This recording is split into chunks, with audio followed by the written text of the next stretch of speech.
Hey folks, Carl here and welcome to episode 9 of Revell's Colonial Viper Mark II.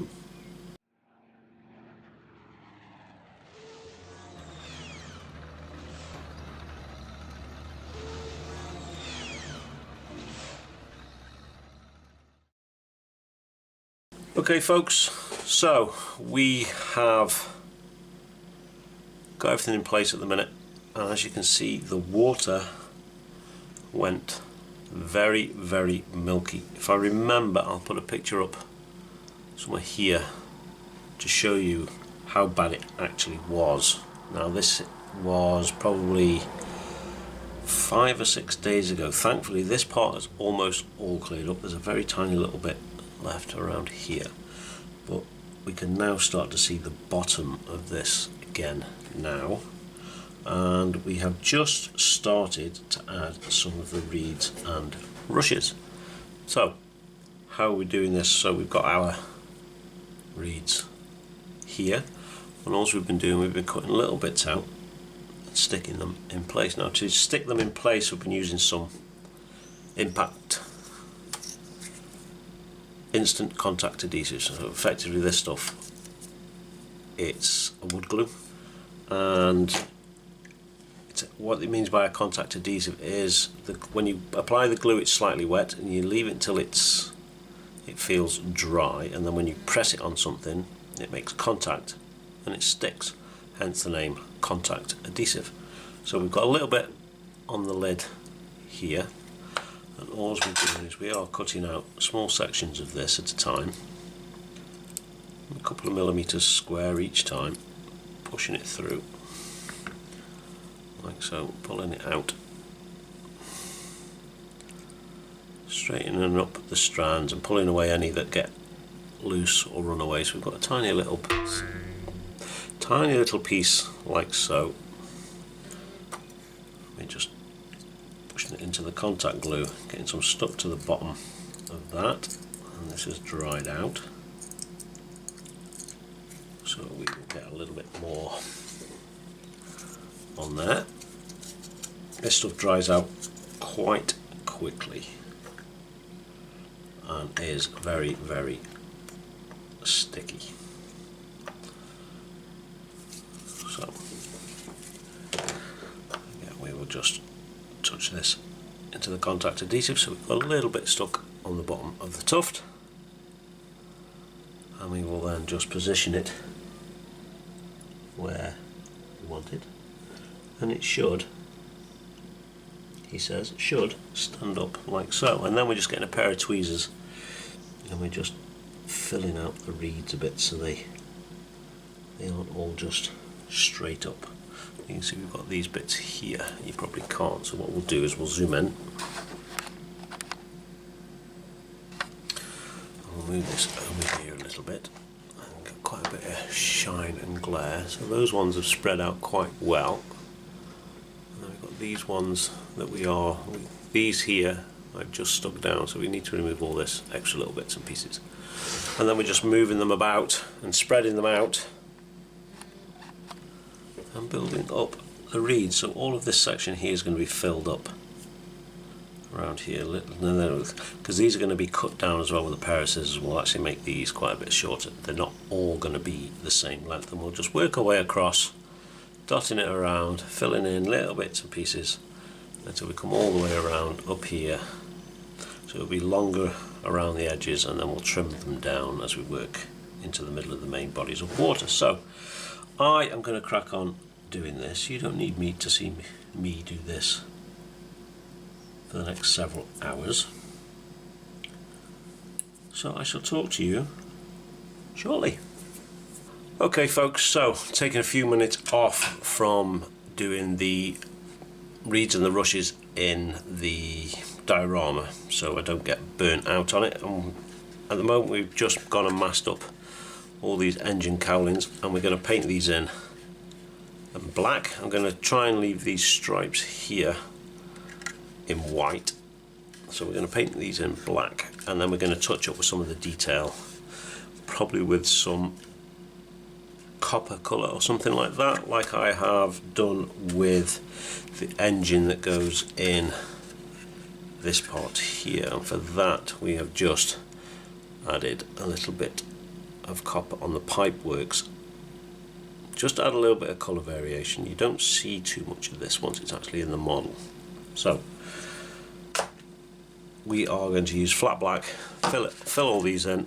Always have masked these up for us because my paint is rubbish and I'll probably end up going all over the place. So that is that. So I'm going to paint these in and let it dry, and we'll paint a bit of brass or copper, whichever colour it is, I can't remember, and we'll be back in a moment. Okay folks, so we have been carrying on doing some detail work on the Viper, and we've painted these in the black.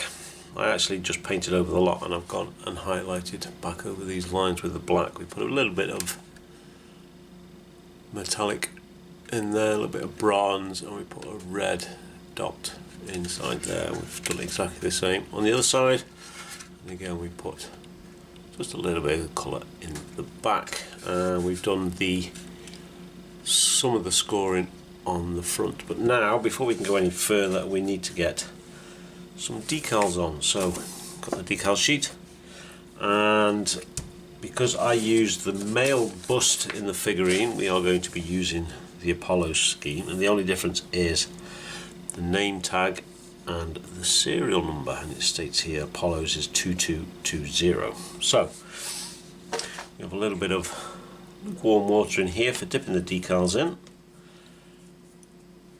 We've applied no gloss coat. We're going to be putting these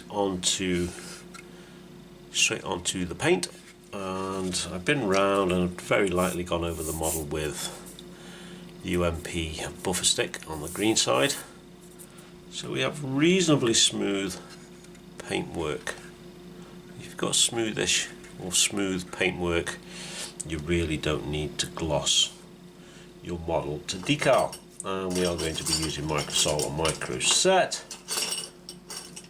So there is one, and there is the other, and they're marked up 1 and 2. So I'm going to get these decals on, and we'll be back in a moment.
Okay folks, that is the decaling all done.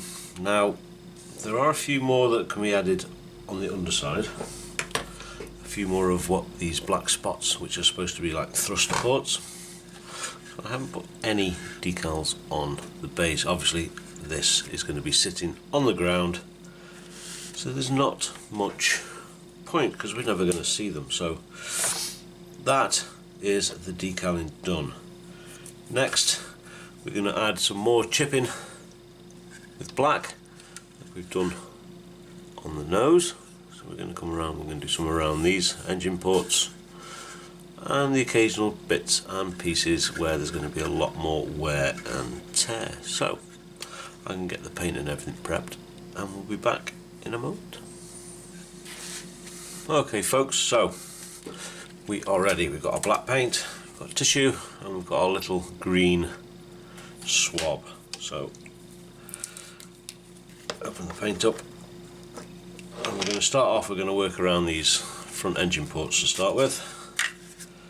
So I'll dip the paint, take the excess away, and then we'll come around like so.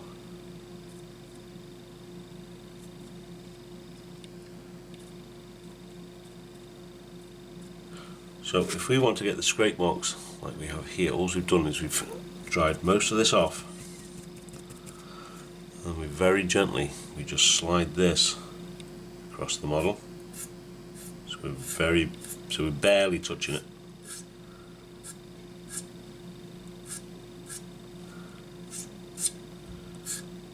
We should get scrape marks like so. So we'll do the other side, exactly the same.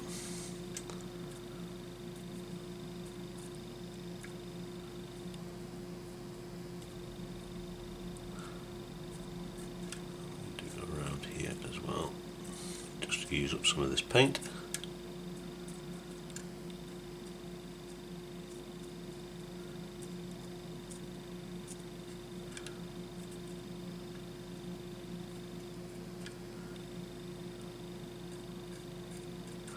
And then we're going to do the same again.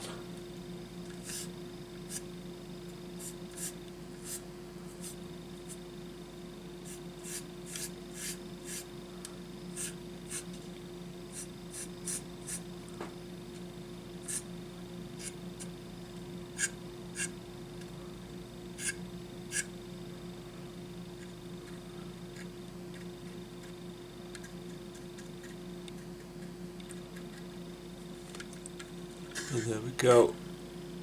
That is going to do us the front of those engine mounts. We need to paint those in as well, so we'll do that after this. So I'm going to go around, chip all of this, and we'll be back in a moment. Okay folks, that is the chipping all done. So we are almost ready for a gloss coat. Also chip this one a little bit heavier than we have the main body, because this one is obviously separated and on the ground. A few more bits and pieces to do to this before the gloss coat. We've got to a little bit of detail on the back of here and add some highlights and stuff to the engine pods. We've got to paint the inside of here, these engine pods as well, and then we're ready for a gloss coat and we can start weathering. Oh, and of course we've got to add this part into there as well. So that is going to be the next episode, and of course finishing off the diorama, which is over there, which is taking a little bit longer than I was expecting, because these rushes are looking very, very good, but they're very, very time consuming to put them in. So that is this episode done. So as always, thank you very much for watching. Be good, be safe, and as always, keep making models, and we will catch you next time. Ta-ta!